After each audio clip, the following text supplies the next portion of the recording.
সুন্দর অথচ অত্যন্ত ভয়ঙ্কর এরকম জায়গার সাক্ষী আপনি কখনো হয়েছেন কিনা দয়া করে কমেন্ট করে আমাকে জানাবেন।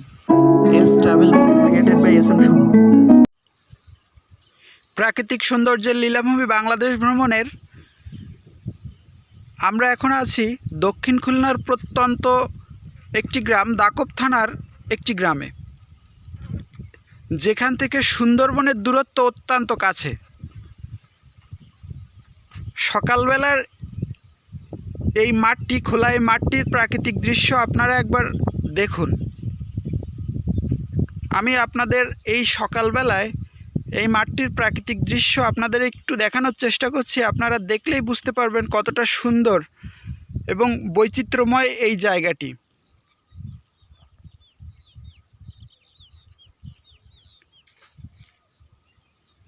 চারিদিকে পাখির আওয়াজ, খোলা মাঠ এবং এই সুন্দর গ্রাম্য মেঠো রাস্তা সব মিলে একটা সুন্দর অনুভূতি।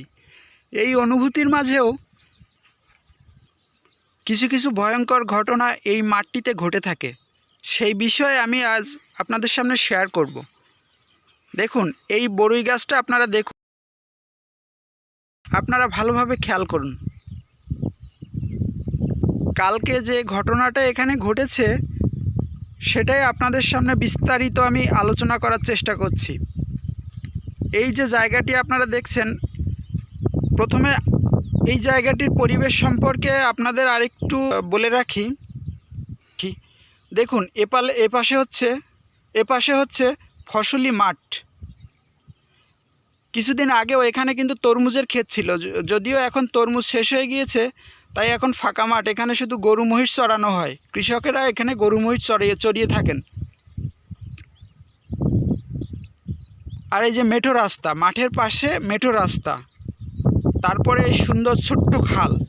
এই খালে কিন্তু মানুষ বর্ষা মৌসুমে মাছও ধরে থাকেন, স্থানীয় মানুষ। আর এই ছোট্ট খালটি পার হওয়ার পরে ওই পারে ফাঁকা মাঠ। সব মিলিয়ে এই ফাঁকা মাঠটির অবস্থান হচ্ছে, আমি এখন দাঁড়িয়ে আছি এখানে মাঠটির মিডিল একটা পয়েন্ট। এখান থেকে জনবসতির দূরত্ব অনেকটা দূরে। এবার যে বিষয়টা আমি আপনাদের সামনে শেয়ার করতে যাচ্ছি, বিশেষ করে ভিডিওটি বানানো, সেই বিষয়টি আমি লাইভেও বলেছি, আর এখন আমি আপনাদের দেখানোর চেষ্টা করছি। ওই যে ভিটাটা দেখা যাচ্ছে, তার আগে আপনাদের আরেকটু দেখিয়ে রাখি। এইটা কিন্তু একটা বড় একটা খাল ছিল একসময়, নাকি এই খালটা প্রচুর একটা নদীর মতো ছিল, এখন কালক্রমে সেটা খালে রূপান্তরিত হয়েছে। এই খালটা কিন্তু 3টা জায়গার একটা মোহনা। দেখুন, আপনারা দেখলেই বুঝতে পারবেন। এই যে ভিটাটা দেখছেন, এই ভিটাটা নাকি বহুত বছর পুরানো ভিটা।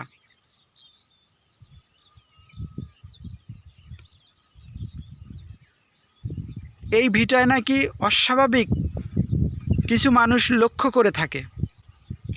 সেই গল্প আমি আপনাদের সামনে শেয়ার করব। কালকে রাত্রে যখন একটা কৃষক তার কিছু গরু নিয়ে এই পথ দিয়ে যাচ্ছিলেন, এই যে আপনাদের যে বরই গাছটা আমি দেখালাম, ওই বরই গাছের নিচে আসার পরে এই জায়গাটায় নাকি সে একটা সাদা কিছু দেখতে পেয়ে প্রচণ্ড ভয় পেয়ে যায়, যার জন্য সে তার এলাকার যে বাড়ির যে মানুষ তাদেরকে ফোন করে ডেকে আনে।